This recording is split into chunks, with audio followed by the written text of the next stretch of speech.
तपाईँ ताइक्वान्डो खेलमा कसरी प्रवेश गर्नुभयो? ताइक्वान्डो खेलमा चाहिँ म ताइक्वान्डोको ड्रेसले गर्दाखेरि र त्यो किकले गर्दाखेरि एकदमै अट्र्याक्ट भएँ। त्यो व्हाइट ड्रेस लगाएर त्यो बेल्ट लगाएर त्यो किक हान्दाको त्यो महसुस मलाई गर्नु थियो, त्यही भएर म ताइक्वान्डो खेलमा एकदम प्रभावित भएँ। महिला भएर ताइक्वान्डो खेल्दा कस्ता चुनौतीहरू सामना गर्नुभयो?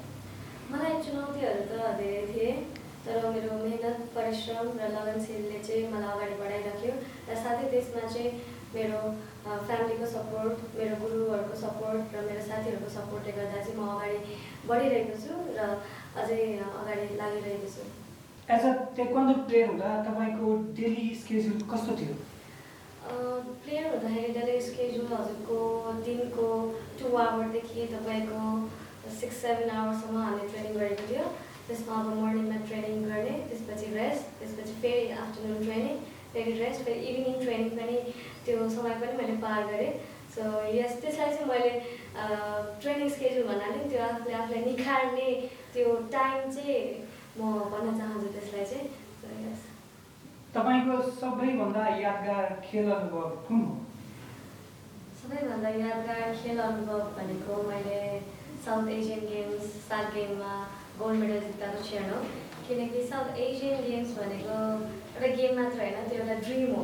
किनकि त्यो ड्रिम मेरो 12 वर्षदेखिको मेहनत थियो, त्यो ड्रिम कम ट्रु हुनलाई।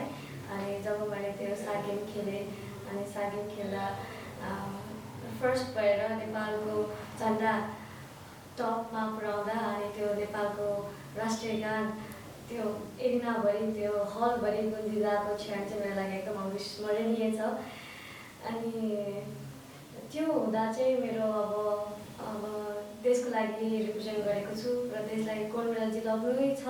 त्यो मभन्दा नि अगाडि मेरो देश आयो कि, किनकि मेरो हातखुट्टा दुइटै इन्जर्ड थियो, तर म इन्जर्ड हुँदै पनि मेरो हातखुट्टा केही भएन, मेरो देशको लागि मैले गोल्ड मेडल जिताउनु यसमा एउटा गोल भइसकेको थियो क्या। अनि त्यो टुर्नामेन्ट खेल्दै अब त्यहाँ हातखुट्टा भाँचे नि भाँचोस्, यो गए नै गओस्, तर मैले चाहिँ गोल्ड मेडल जितेर चाहिँ नेपालको धुन, नेपालको राष्ट्रिय गान त्यो एरिनाभरि, त्यो हलभरि फैलाउने चाहिँ एउटा मलाई एकदम मन थियो। अनि त्यो पनि साकार हुँदा चाहिँ त्यो चाहिँ मेरो एकदमै अविस्मरणीय क्षण छ।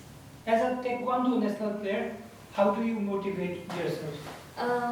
मोटिभेट चाहिँ अब मेरो त हाइट पनि अलिक सानै छ, अनि ताइक्वान्डोमा चाहिँ हाइट अलिक धेरै म्याटर गर्छ क्या। अनि अब त हाम्रो किक हाल्नुपर्छ, फाइट खेल्नुपर्छ, अब हेड किक हुन्छ, बडी किक हुन्छ। अब म त अलिक सानै, अलिक डल्ली नै मान्छे। अनि मलाई चाहिँ के च्यालेन्ज लाग्थ्यो भने चाहिँ म चाहिँ अब गेम खेल्दाखेरि अब हाइट भएको मान्छेलाई नै मैले जित्न सक्छु। अब मान्छेले हाइटको कुरा गर्छ, तर म हाइट भएको मान्छेलाई पनि म जित्छु भनेर चाहिँ देखाउनु थियो क्या मान्छेहरूलाई, अनि आफैलाई पनि। अनि त्यही हिसाबले अब मैले ट्रेनिङ गर्दै गएँ। अनि कहिले हारेँ पनि, तर हार्दाखेरि चाहिँ मैले अब नेक्स्ट टाइम चाहिँ म जित्नै पर्छ भन्ने मैले त्यो डिसिप्लिन भएर, त्यो मोटिभेट भएर म ट्रेनिङ गर्थेँ। अनि ट्रेनिङ गर्दाखेरि अब त्यही हो, मलाई एउटा च्यालेन्ज चाहिँ एकदम मनपर्ने। अनि I face every challenges with a good vibe के। अनि एकदम मोटिभेट भएर, एकदम डिसिप्लिन भएर आफ्नो ट्रेनिङ स्केड्युलमा, अनि आफ्नो जुन काम छ, म त अब नेसनल प्लेयरमा मैले देशलाई त रिप्रेजेन्ट गरेर देशलाई त मेडल दिने मेरो काम हो नि त। त्यो कामलाई चाहिँ एकदमै प्यासन्स भएर होइन, अनि एकदम डेडिकेट भएर चाहिँ मैले ट्रेनिङ गर्थेँ। अनि त्यही हो, मलाई चाहिँ के थियो भने चाहिँ अब म जस्तो सुकै मेरो हाइटको मलाई मतलब थिएन। मैले चाहिँ सिर्फ म चाहिँ जित्नुपर्छ, देशको लागि चाहिँ मैले गर्नुपर्छ, देशको अब नेसनल टिममा बसेपछि चाहिँ अब देशलाई त मेडल दिलाउनै पर्छ नि भन्ने कुराले चाहिँ एकदम मोटिभेट हुन्थेँ। अनि त्यही अनुसार मैले अब ट्रेनिङ गर्दै गएँ अनि आफूलाई मोटिभेट राखेँ। ताइक्वान्डो खेललाई लिएर भविष्यमा तपाईँको लक्ष्य के छ?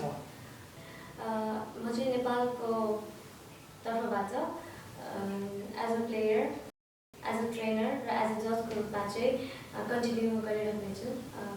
मैले अब जुन मैले त्यसको लागि रिप्रेजेन्ट गरेर मैले गोल्ड मेडल दिलाएँ र त्यसै गरी अब आउने जेनेरेसनहरूलाई चाहिँ मैले अब ग्रास रुटदेखि नै अलिक ट्रेनिङ गराइरहेको छु र उहाँहरूलाई अथवा जुनै पनि एज क्याटेगोरी हुन्छ नि, अब चिल्ड्रेनदेखि लिएर क्याडेटदेखि लिएर जुनियरदेखि लिएर सिनियरलाई नै मैले अब देशको लागि चाहिँ मेडल ल्याउनुपर्छ, देशको झन्डा विश्व सामु फहराउनुपर्छ भन्ने मोटिभेट लिएर चाहिँ मैले ट्रेनिङ गरिरहेको छु।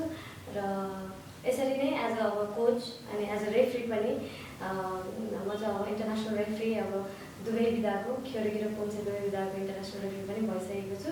र यही रेफ्रीलाई लिएर पनि म विभिन्न देश विदेशमा यही रेफ्री कार्यालय पनि अगाडि बढाउन चाहन्छु र साथै देशलाई रिप्रेजेन्ट गरेर बाहिर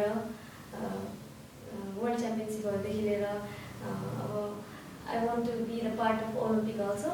हेर्दै जाउँ कहाँसम्म पुग्छ, तर मैले गर्छु नै होला जस्तो लाग्छ मलाई।